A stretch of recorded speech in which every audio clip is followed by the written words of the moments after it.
Currently, 75% of the world suffers from poor postal addressing, or none at all. As cities like Dubai become smart and 1 in 4 journeys in Dubai become driverless by the year 2030, the mapping technology business is quite literally turning a corner. Clare Jones is Chief Commercial Officer at what3words. She's here with us in the studio. Clare, great to have you with us. So, how does what3words, how does it work? So the idea was to create a global addressing system. So what we did is we divided the entire world into a grid. It's a grid of 57 trillion squares. Each square is 3 meters by 3 meters, and it's been labelled with an address made of just 3 words from the dictionary. So, for example, an entrance to a landmark hotel, one of the landmark hotels in Dubai, is kicked, invite, pencils. So every single 3 meter by 3 meter square in the world has an address made of 3 words. How could this new, this addressing system help businesses, globally, but also here in the UAE? So it's mainly focused around efficiencies, and it's helping people move, either people move from A to B or move things from A to B. And so in the UAE, for example, we're working with Emirates. So Emirates is a global logistics leading company, and they are using what3words to make sure they can get your package to you on time.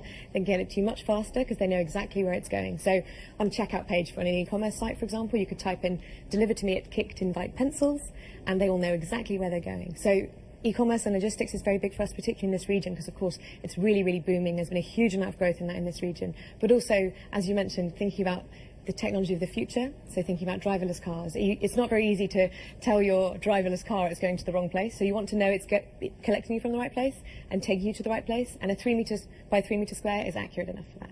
So what are the biggest challenges then, do you think, at the moment for the addressing system? What's not going right? What is going right? So I think one of the problems is there isn't really a global addressing system. So Dubai is a great example of this kind of multinational city. So people from all over the world come here to enjoy it, to experience it.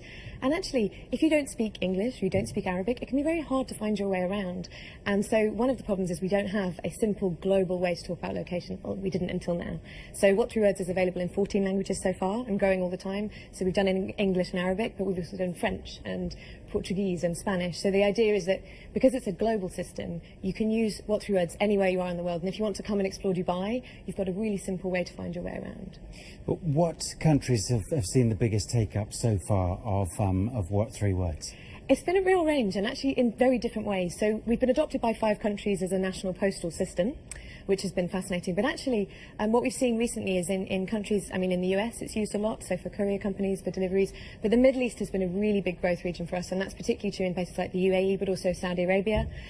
Places where e-commerce is really growing, and you've got very high tech penetration, you've got a very young population who are very open to new and exciting technologies. So those regions where you've got great embracing of new technology, and maybe sometimes the addresses aren't quite keeping up with the pace of development, those are really interesting markets for us. But what about, at the moment, a lot of people obviously use Google, and they say, that you can get an exact point of where you are. Why not just use Google? So the idea is this is even more accurate. So often when I look something up in Google, I'll get a pin in the middle of a building. So if you think about going to the Dubai Mall, if you look that up in Google, you get a pin right in the middle, which isn't all that helpful for the exact location. Maybe I'm meeting my friend there, I want my Kareem taxi to drop me at a particular entrance. The idea is this is accurate enough to be 3 meters by 3 meters, so you can get to the exact entrance, and maybe you're going camping in the lakes near Al Qudra, and you can say, okay, we're going to pitch our tent at Salmon Smiled Souvenir, for example, and that'll be an exact location. Okay, and just finally, Claire, how much does it cost? Who's paying for this? Is it a free app? There's a completely free app, so anybody in the world right now can download this app. You can look up the 3-word address of your house. Your house will have a 3-word address at the front door. So the app is completely free, and then we work with businesses. So we've got a piece of code, which means you can build it into your own applications, websites, but the app itself, which you can download for free, is available right now anywhere in the world. All right, we appreciate your time coming in this evening, Clare Jones. Thanks a lot.